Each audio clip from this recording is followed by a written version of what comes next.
All right. Well, welcome back to BusinessPMO, the podcast that we are continuing in our review of John Maxwell's Developing the Leader Within You 2.0. We are still with David Helps. Thank you very much, David, for joining us. Glad to be here. David is the Chief of Staff for the PMO at the South Carolina Department of Health and Human Services. That's just where he is now. Yeah. David has a huge background in project management, Department of Education, the PMI board, DHEC. He's been all over the place. Departmental Health. You name it. You know, so we're glad to have you here. And first, Happy New Year. Happy New Year. All right, January 1st. Can you believe 2023 is out of here? No. Neither can I. All right, so we are going to get into problem solving. Now, in this book, it's if I were to show you, I'm going to show the people on this thing. The book that we're talking about is literally just chapter 5 for the next 3 weeks, and it's this many pages, which is not that much if you really look at the whole thing. Usually 3 weeks of material is more like this that we review. So anyhow, we're gonna basically, this stuff is so rich with problem solving that we're gonna stick with it and just kind of go through each of these things a little slower than normal. We'll still keep it to 15 minutes, 20 minutes. We'll see. I don't know. It might be 24 or 25. We got a little crazy with it before, but here we go. Let's just dive right on in. So want to say first, thank you to everybody. Really enjoying doing this podcast. I mean, we're what, at episode 9 now, I think. Something like that. yeah. This is like the last of the 3-part trilogy or something, in Star Wars. But thank you to everybody who's listening. Thank you, David. You've been absolutely wonderful being here. I've enjoyed it. It's been a blast.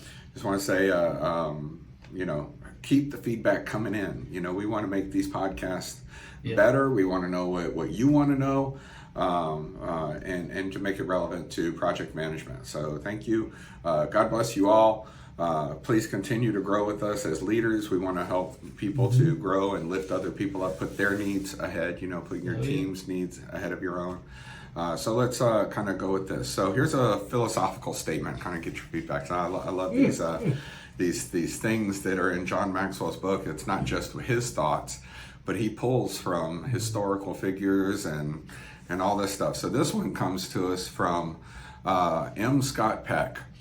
He wrote a book called The Road Less Traveled, so it's a classic. Oh, yes. Now, so he says, once we truly know that life is difficult, and once we truly understand and accept it, then life is no longer difficult. Because once it has been accepted, the fact that life is difficult no longer matters. So now a lot of this material is going to sound very traditionalist. In a sense. So, which I like, because I guess it comes from my generation, the generation before me. I know there's a big push in today's culture to say everything needs to be easy. We don't want to do adversity very much. This is not project management. Would you agree? No. So when you take on a project, it's not like you say, well, where's the easy button? No easy buttons. Not really. Not in project management. Have you ever had a project where you started on a project and you were like, this is nothing to it. Everybody's kumbaya, waving a lighter in the air. And then about 2 weeks into it, we're like, oh my gosh, everything's on fire. Hurry. Exactly. All right, so we're gonna break this whole thing up into the next 3 weeks, and each podcast I'm gonna mention each 3 weeks. I'm not going crazy. Don't hit skip, but just as a reminder, because some people won't be starting from the beginning. Correct. They might jump in the middle. So it's gonna be 3 parts. The first one is how problem solving introduces us to ourselves, how problem solving introduces us to others, and how problem solving introduces us to opportunities. Yes. So project managers, we run into the house that's burning, right? Yes. Basically, not the literal house that's burning, but certainly we run to the problems. Yes. We don't run away from them. So there's several points that he makes in here, and as always, I'd like to get your feedback on it. So the very first one that he does, and this is about how problems help us learn more about ourselves. First one, our decisions, if I speak proper English, our decisions are often impacted by our proximity to the problem. Yes. All right. So I always like to get your experience on this. How can you relate? In project management, have you found that if you're closer to the problem that you're more effective, or that if you're further away from the problem that you're more effective? It's the closer to the problem. Closer to why do you think that is? Because everything looks doable, and everything looks doable, and everything is rose colored when you're looking at it from far away. It just like you said, have you ever gone into a project going, oh, this is going to be simple, because we were looking at it from up here. We weren't looking at it from down in what I call the weeds. We were looking at it from a higher level. So proximity to the problem, or proximity to the project, will give you a clearer picture of what's really going on, and through that clearer picture, you actually get to the root of what really is going on. And he shares a problem in his book that I didn't know existed. And I guess not. Why would I know this one? This one is the Apollo space station, or not space station, the Apollo spaceship. Not station. Sorry. We weren't into space stations until later, but the spaceship. And there was a great debate, and there's always this debate between teams. They had the scientific team and the engineering team. Scientific team says, we are just going to build the perfect system. Nothing is going to fail. It's going to be perfect. And because it's going to be perfect, it's going to leave more room for us to have scientific equipment that we can take measurements, we can do all this, gather data that scientists just love. The engineers said, no, we need to have a backup for every single system because it's impossible for things to be perfect. And they were locked. So they said, okay, we need to bring in the astronauts. And the astronauts unanimously, without hardly even thinking about it, said, we're going to go with the backup. Because we're the ones who are going to be stuck in space. And if one thing goes wrong, we're hosed.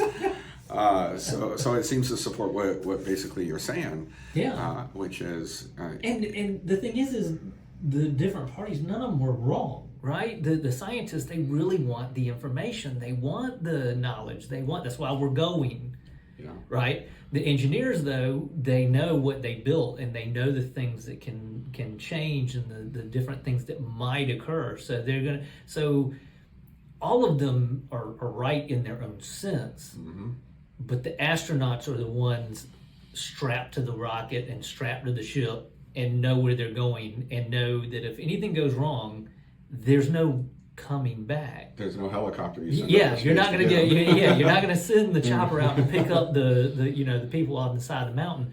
So the different viewpoints and the different perspectives and the different thought processes that went through that are all correct in and of themselves, but at the same time, you've got to be close to the thing, issue, problem, project, to see it from a clearer picture. Yeah, absolutely. All right, so that's the first one that kind of helps us grow as leaders, is we need to put ourselves close to the problem, not far away. All right, so the second thing he says is, as a leader, expect that your plate is always going to be full with problems. And the story he uses to relate to this one is, there's a guy who has clients all over the country, and he wants to try to meet with each of his clients, 4 clients, before breakfast. He meets with each client. As he meets with each client has a problem. And they all want him to get on a plane and go somewhere to go fix that problem. So he meets with them before breakfast, and he decides, okay, well, I'm going to go to this client over here. As he's waiting on the taxi, he encounters another phone call, has another problem, and then another phone call has another problem. Then there's the flight, there's a delay, there's another problem. Well, finally a taxi driver gets there, and he says, "Where do you want to go?" He says, "It doesn't matter. There's problems everywhere." Yes. And so it's going in with that mindset as a leader that expect there to be problems all the time, Yes. because you're the leader. It's not just other people's problems. It's your problems and their problems. Yeah. True. As leaders, we have to prepare ourselves that we are gonna run into any and all types of issues throughout this whatever project we're working on. So we need to prepare ourselves mentally to handle that. And for a lot of us, that's difficult because we want to fix everything. We want to make everything right. But we also have to realize that we are one person, and we're going to have to prioritize. Like on the battlefield, you got to triage, and you got to triage correctly, and then you got to move with that information. And it's always constant. Yeah, always. Don't ever expect. Oh, if you're a project manager and you show up and there's no problems going on whatsoever, there's a major problem. if there are no problems, there's a major one. First one being that you're not aware of the problems, right? Exactly. All right. And the third point that John Maxwell makes is pragmatism serves us well. Now, I guess he's not making the case that you always need to be pragmatic, that you can say, well, this is how it should be, this is how it could be if it was a perfect world, to brainstorm and blue sky. But when dealing with problems, he encourages leaders to be pragmatic and to say, basically, for those who don't know what pragmatic is, because actually I had to go and Google this. I was like, what exactly is it? He's just saying dealing in facts now. Yes. And if I summarize, right? Dealing in facts now. Yeah. How do you pull your team away from blue skying to say, okay, y'all, we need to look at the reality of the situation. This is what we have. This is what we know works. How do you pull them away from blue sky and get them to focus on what's realistic?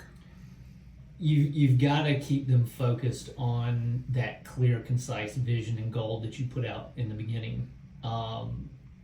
Another thing that will help you keep people grounded in the current known knowledge is what we dealt with COVID. I mean, when I was in the ACC, the Agency Coordination Center, which is basically a military style group that comes in and you focus and you triage and you handle everything that's going on. It's basically the incident command structure is basically what it is. It's an ICS. And because everything was moving so fast and we were bringing in way too much information, but in something like that, you need a lot of information. You had to learn how to pick out the things that were the most important to what our job was, which was to try to help and save as many people as we could. We had to go with the known knowledge that we had at that moment, and we had to make big decisions on a lot of information that only a couple things were needed, and sometimes almost no information. And yeah, COVID was a beast. It was, and you had to get in there and you had to look at and analyze quickly the information that you had. And be pragmatic in what it's telling you and how you can use it to make better decisions moving forward. To do that, we had to continuously focus on the tasks that we had put up and we had put out. Yeah. And we had to continuously focus on what those goals were of those tasks and what this information was telling us. Really interesting, because you have first-hand, upfront experience with how to respond to COVID, and that was something that nobody ever saw coming, or at least maybe somewhere in the ether of the New World Order or something. Maybe somebody knew, but I don't know. We didn't know. Even in the old movies, where they tried to do a movie on what could happen, they came close on a couple of them, but a lot of them missed the mark on how impactful and how crazy the environment gets when something like that happens. So focusing your team on those unknown things that come in is, you're saying, keep focused on the goal. Keep focused on the goal. Keep focused on the mission. Keep focused on the task that you've been assigned. Yeah. What is this information telling you? And be pragmatic about it. Very good. So, all right, the next one, because you know, I love talking about the code. We'll be here for hours. But all right, so next one. So believing there is always an answer is an asset. Now, this I found easier said than done, because as a leader, when you get overwhelmed with problems, very easy to withdraw and go, well, it is what it is. Yep. That's why if I had $1 for every time I heard that statement, yes. you know, I'd be able to buy myself into retirement. Yeah. So how can you make sure that you don't do that? That you say there is a solution. Your team comes to you and they say, look, there's just no way around it. We're just going to have to accept this as a flaw in whatever, or we're just not going to be able to deliver on what the customer needs. How do you get them to say, no, there is a solution? The thing is that you have to impress upon everybody is that there are solutions out there for everything. There really is. Sometimes you've got to dig deeper. Sometimes you've got to throw your net broader. Sometimes you've got to think outside the box. So you've got to do what you need to do to help you figure out what all the possible solution sets are that could be out there, and then work on each of those of their own merit until you narrow it down to a certain area that gives you the most realistic, successful expectation that's out there. Okay. But if you don't start off with the idea of that there is a solution. Okay, so speaking of problem solving, anybody watching this video will probably notice a cut. I want everybody to know it's okay. We had a fire alarm. So just to let you all know, there was a fire alarm at the BPMO headquarters because somebody burned some bread, I think. So anyway, well, let's get back into this. Yes. So picking up where we left off, this is about believing there is always an answer is an asset to a leader. Yes. So I think the question was, how do you keep the team pushing forward on there is an answer when they're coming to you and they're saying, we can't get it done, you know, so sorry, we're just going to have to accept that this is it. But you have to bring the team around and say, no, there is an answer. We're going to find it. You got to keep them focused. You got to keep them focused on the task and the vision and the goals. And then you have to, and it's not just going in and telling them, hey, you got to figure this out. You got to get down there and you got to help. You got to get in meetings. You've got to bring together the different people that are components, not just the team, but the SMEs, the subject matter experts. Get people thinking outside the box. Get people looking at things from a different perspective. Get people, talking. And then what you find is in those conversations, there's usually aha moments. Oh, I wouldn't have thought about that. Oh, if we did this, we could. And exactly. That's what you want to focus in on. Exactly. So John Maxwell makes the case here that a lot of this mindset is experience based. Yes. And so his advice, which I'm going to share here, his advice is what he calls creating a positive cycle of success. So what he says is, even when you don't know, even when you don't have any experience, start by believing that there is an answer. Yep. Because it's from I don't know if it's a psychological point of view or whatever, but he says, when you believe that there's a solution to the problem, then you're motivated to work to find that solution. Yes.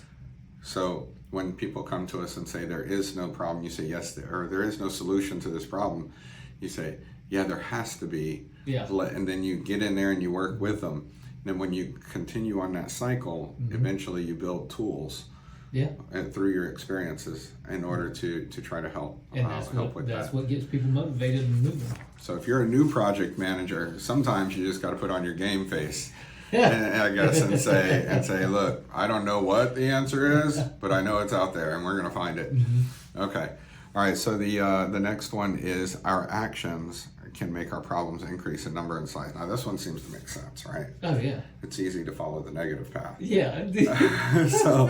So you know, I mean, he has a whole list of ways that we can see that if we look in ourselves that we're going off track.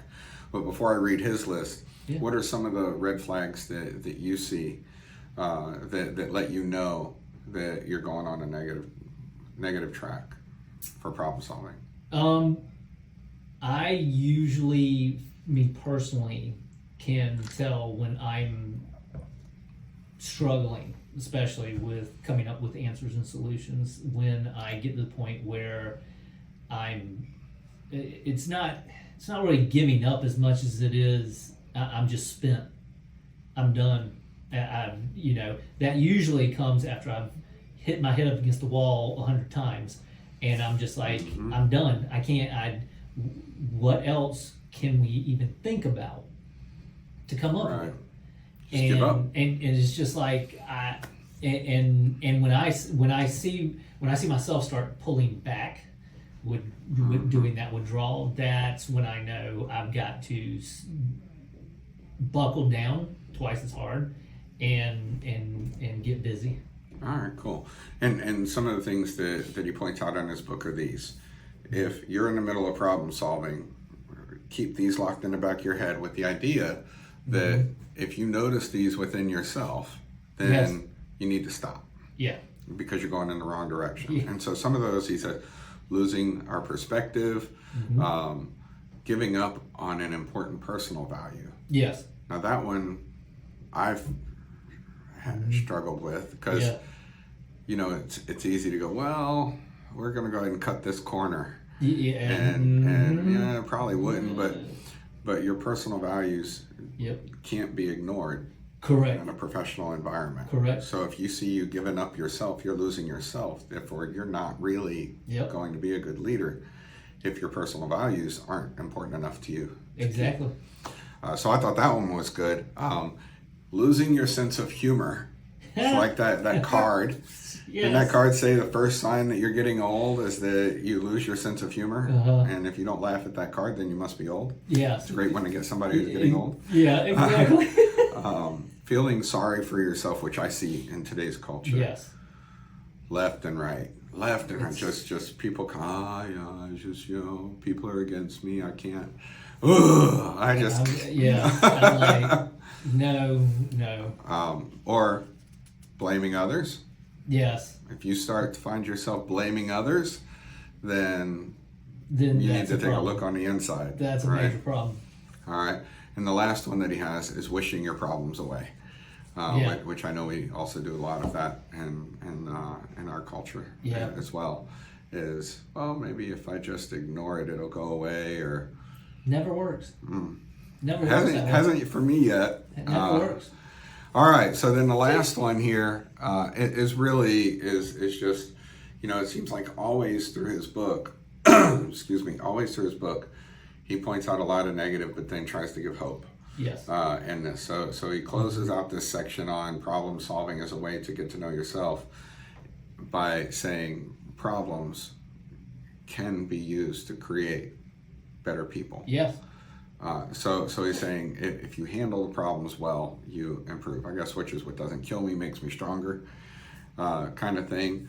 And he gives some examples of this. I'm going to read his examples, but I would love for you to think these through, and I want to know what's an example in your life of somebody who had adversity or had problems, but they handled those problems well and came out better in the end. So he gives some big names. Racial oppression in society, he said, that created Martin Luther King Jr. Yep. Glenn Cunningham, who I didn't know, but basically he was burned so bad they said he wouldn't even walk again. Yep. He overcame those problems and ended up running the fastest mile. He set a world record back in the 1930s. Yep. As running the mile. It's not bad for somebody who's not supposed to walk again. Exactly. Right? So the other one, probably my personal favorite, is Albert Einstein, who was constantly referred to as, quote, retarded and unteachable. Yep. Get that one. Retarded and unteachable. Albert Einstein. We don't connect those two, but the problems that were dumped on him, he overcame, handled those problems well, and ended up one of the greatest minds in history. Well, I mean, and he even talks about it. he talks about that. He talks about his childhood or his school years and the struggles. He didn't have a happy time with school, and anyway, I think it's fun because I homeschooled my kids, and one of the reasons was I didn't want them to just regurgitate everything that they were told. I wanted them to really learn and experience things. Yeah, and experience. All right. Yeah. So now, the lesson being, what doesn't break you, if handled well, makes you stronger. Well, it's the Who old, do you know? It goes back to the old saying, iron sharpens iron, right? Mm-hmm. I mean, you're not going to grow yourself if you do not come through strife and adversity. Right. Right? So you're not. You can grow, but you're not going to grow fully. Right. Yeah, if candy bars could help me lose weight, I'm in.